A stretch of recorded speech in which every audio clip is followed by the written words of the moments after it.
அனைவருக்கும் பொங்கல் திருநாள் நல்வாழ்த்துக்கள். பொங்கல்ங்கிறது உழவர்களுக்கான திருநாள், தமிழர் திருநாள். அதையும் தாண்டி மனிதர்கள் மட்டும்தான் உழவு தொழில் செய்து தன்னோட உணவை உட்கொள்றாங்க. அந்த வகையில பார்க்கும் பொழுது இது தமிழர்களுக்கான திருநாள் மட்டுமல்ல, உலகம் முழுக்க இருக்கக்கூடிய மனிதர்களுக்கான திருநாள் இந்த உழவு திருநாள். அதனால உலக மக்கள் அனைவருக்கும் தைத்திருநாள் நல்வாழ்த்துக்கள். பழையன கழிந்து புதியன பிறக்கக்கூடிய நாள் இது. இந்த நாள்ல நான் ஒரு புதிய விஷயத்தை தொடங்கலான் இருக்கேன். என்ன அப்படின்னா, கந்தர் அலங்காரம் மற்றும் 63 நாயன்மார்களோட கதை.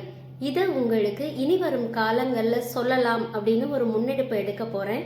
அதுவும் இந்த பொங்கல் திருநாள் அன்னைக்கு இந்த முன்னெடுப்பை நான் தொடங்கலான்ட்டு இருக்கேன். நிச்சயமா அந்த பதிவுகள் உங்க வாழ்க்கையில பல மாற்றங்களை கொண்டு வரும். பொங்கலில் பால் பொங்குவது போல உங்கள் இல்லங்களிலும் மகிழ்ச்சி, செல்வம், ஆரோக்கியம் என எல்லாமே பொங்கி நிரம்பி இருக்கணும் அப்படின்னு இறைவனை பிரார்த்திச்சுக்கிட்டு இன்னொரு முறை உங்களுக்கு பொங்கல் திருநாள் நல்வாழ்த்துக்கள்.